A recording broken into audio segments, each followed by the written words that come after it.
जीतेगी बीजेपी। आपने कांग्रेस का बंदा उतारा, कांग्रेस भी जाहिर सी बात है अगर मुस्लिम बहुबली इलाका है तो वहाँ मुस्लिम को देगी।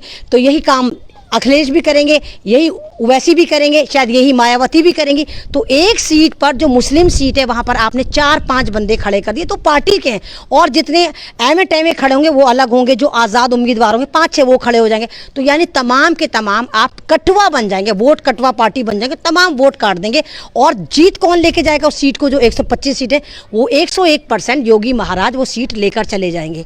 तो अभी भी मुसलमानों के पास वक्त है, वक्त रहते आप समझ सकते हैं। उन 125 सीटों पे जाकर आप ऑब्जर्व करें, अपने अपने प्लानिंग करें, अपने अपनी कमेटियों के साथ बैठकर मीटिंग करें और एक कोऑर्डिनेट करें कि हमने किसको वोट देना है, कौन सा बंदा है जिसको हमने जिताना है। कोई सी भी पार्टी आप सेलेक्ट कर ली, चाहे वो कांग्रेस हो, चाहे वो अखिलेश की हो, चाहे वो मीम पार्टी, जौन सी भी पार्टी आप सेलेक्ट करेंगे, लेकिन एक बंदा सेलेक्ट करें। अपने वोटों को कटने मत दें। कम से कम 125 सीट का रिजल्ट आपके अपने हाथ में है।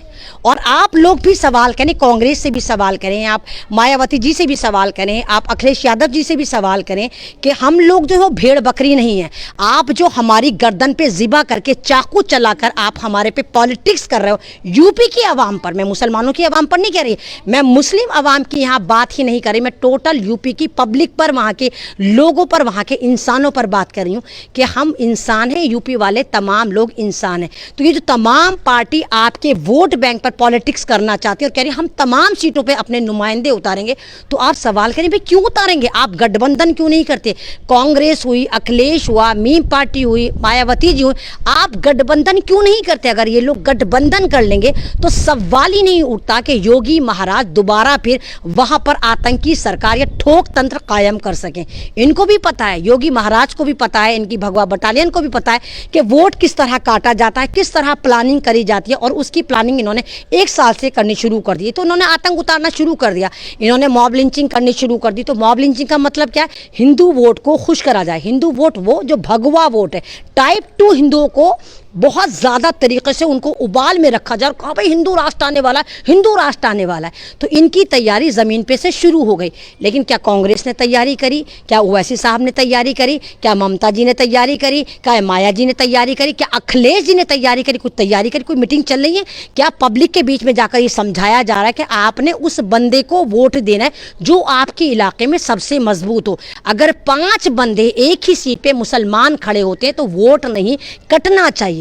और आप यकीन करिए एक ही सीट पे हर जगह वोट करता है, लेकिन बीजेपी इतनी चालाक पार्टी है कि इसका एक सिंगल वोट नहीं कटता, एक वोट नहीं कटता। सारे के सारे अगर आप 100 वोट मुसलमान लेकर बैठे, आप बात को इस तरह समझिए, अगर 100 वोट हैं और तमाम के तमाम मुस्लिम वोट हैं, 5 मान लीजिए उसमें नॉन मुस्लिम वोट हैं, अब अगर आपने 100 पे 6 बंदे खड़े कर दिए, 10 ये 5 सब काट के ले गए, और वहां पर योगी जी जो है, बीजेपी जो है ये 15 वोट ले गई, तो जीता कौन? 15 वोट वाला जीता ना, 10 वोट वाला हार गया। सीट किसकी थी? सीट आपकी थी।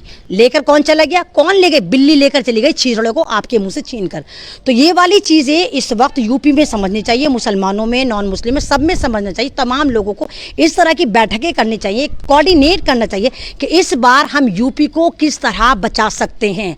तमाम लोग, मोतबर लोग, तमाम जितने गाँव के समझदार बुद्धिजीवी हैं, वो अपनी अपनी पूरी कमेटी बनाएं। अब वो डिसाइड करें कि इस बार उन्होंने किस बंदे को वोट देना है, किस बंदे के साथ उन्होंने गठबंधन करना है। और दूसरी, चाहे 1000 मेंबर खड़े हो जाए, आपने, आपके लोगों ने, आपके गांव ने, आपके लोकल लोगों ने वहां पर एक मोहर भी नहीं डाल कर आनी, दूसरे पार्टी को कोई वोट नहीं देना। तो अगर इस तरह आप अपने वोटों को बचा सकते हैं तो यकीन करिए आप पूरे भारत को बचा सकते हैं। और यूपी का इतिहास, यूपी का अखाड़ा तय करेगा कि सेंटर में किसकी सरकार आती है, क्योंकि जब जब यूपी में जिसकी सरकार रही वो सेंटर में डोमिनेट होता है।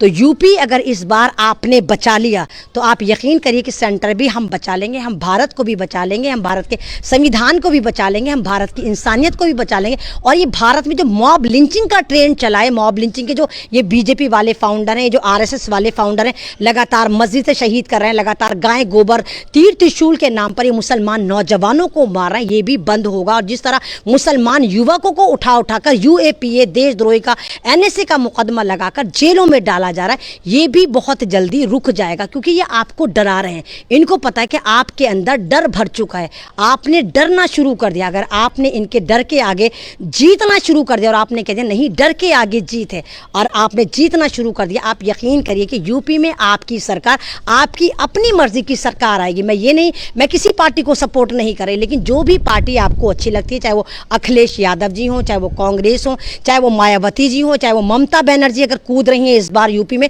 तो आपको ममता बनर्जी वाली स्ट्रैटेजी प्लान करनी होगी। क्या नाक को चने चबवाए थे ममता बनर्जी ने बंगाल में, सेम आपको बंगाल वाली स्ट्रैटेजी प्लान करनी है और पूरा देख कर आना है कि ममता जी ने बंगाल में ऐसा क्या करा था कि बीजेपी की गर्दन मरोड़ के इनके ही हाथ में रख दी थी। आपको इस तमाम चीजें देखनी चाहिए कि कौन सी प्लानिंग करी थी, वही प्लानिंग आपने यूपी में फॉलो करनी है। और यूपी में फिर ये जो हमारे योगी महाराज हैं, जो आतंकी महाराज हैं, जो ठोक तंत्र के प्रधानमंत्री बन गए, इनको वहीं जाकर ठोक कर आना होगा जहां से ये चले हैं। ये गुफा की औलाद है, आपको इनको गुफा में पहुंचाना होगा। तो ये तमाम चीज़ें मैं आपको बताना चाहती थी, इसीलिए मेरा लाइव आने का मकसद था। और मैं लगातार आपसे कह रही हूँ कि मेरा वाईफाई ख़राब हो चुका है, इसलिए मुझे अपने पता नहीं कहाँ जाके अपने मोबाइल से लाइव करना पड़ता है। तो आप तमाम लोग आज ही से जुट जाएँ, आज ही से आप इस पर स्टडी करें, आज ही से अपनी कमेटी बनाएं, आज ही से लोगों को कोऑर्डिनेट करें, उनको समझाएं कि हमने इस बार यूपी में किस बंदे को वोट देना है, चाहे वो कांग्रेस का हो, चाहे वो अखिलेश की पार्टी का हो, चाहे मायाव कोई सी भी पार्टी हो, लेकिन एक बंदा सेलेक्ट करें। क्योंकि यूपी में 125 सीटों पर मुसलमान फैसला करेंगे कि वहां पर कौन जीतेगा, चाहे वो उनका जीते चाहे दूसरी पार्टी का जीते। तो इस बार मुसलमानों को होश के नाखून लेने होंगे और उनको समझना होगा कि हाँ वो भी कुछ वैल्यू रखते हैं, वो सिर्फ गाय गोबर तीर त्रिशूल तलवार पर कटने के लिए, मॉब लिंचिंग के लिए पैदा नहीं हुए, वो भी पूरा हक रखते हैं। उनका वोट भी इतना ही वैल्यूएबल है जितना नरेंद्र मोदी जी का वोट वैल्यू करता है, या जितना आतंकी योगी का वोट वैल्यू करता है, इतना ही हर मुस्लिम बंदे का वोट वैल्यू करता है। तो आपको अपने वोट की वैल्यू पहचाननी होगी और पूरा यूपी में कमेटी बनाकर पूरा आपको एक इस तरह स्ट्रैटेजी प्लान करनी होगी कि यूपी को किस तरह बचाया जाए इस ठोक तंत्र से, इस भगवा राज से, इस भगवा लहर से, इन आतंकियों से। तो बस मैं यही कहने आई। तो अगर मेरा लाइव आपको अच्छा लगता है तो उसको ज़्यादा शेयर करिए, मेरे पेज को फॉलो करिए। मेरा अकाउंट फिर ब्लॉक कर दिया गया 1 महीने के लिए, दुआ करिए कि 1 महीना जल्दी से गुजरे ताकि मैं फिर अपने अकाउंट से आऊँ, फिर मेरी रीच ज़्यादा बढ़े। और मेरे अगर आपको आवाज़ अच्छी लगती है तो इस लाइव को ज़्यादा से ज़्यादा दूर दूर तक इस आवाज़ को पहुँचाएं, खासकर यूपी वाले इस मैसेज को ज़्यादा सुने और इस मैसेज पर अमल करें और यूपी को बचाने का काम करें। इंशाल्लाह लगातार मैं इस टॉपिक पर फिर बात करती रहूँगी और आपको अवेयर कराती रहूँगी कि यूपी इस बार कैसे जीता जा सकता है, वो कौन सी स्ट्रैटेजी होंगी, वो छोटी छोटी किस तरह कमेटियाँ बनेंगी। इंशाल्लाह इस बारे में मैं आपको लगातार अपडेट्स देती रहूँगी, अवेयर कराती रहूँगी। लाइव अच्छा रहता है तो उसको शेयर करिए, अपना ढेर सारा ख्याल करिए। ज़िंदगी रही, फिर मुलाकात होगी, तब तक के लिए अल्लाह हाफिज़। अगर आप चाहते हैं गरीब हर वंचित इंसान की आवाज आप तक पहुंचे तो हमारे चैनल को सब्सक्राइब करें और बेल आइकन का बटन दबाना ना भूलें। देखते रहिए भोजन न्यूज।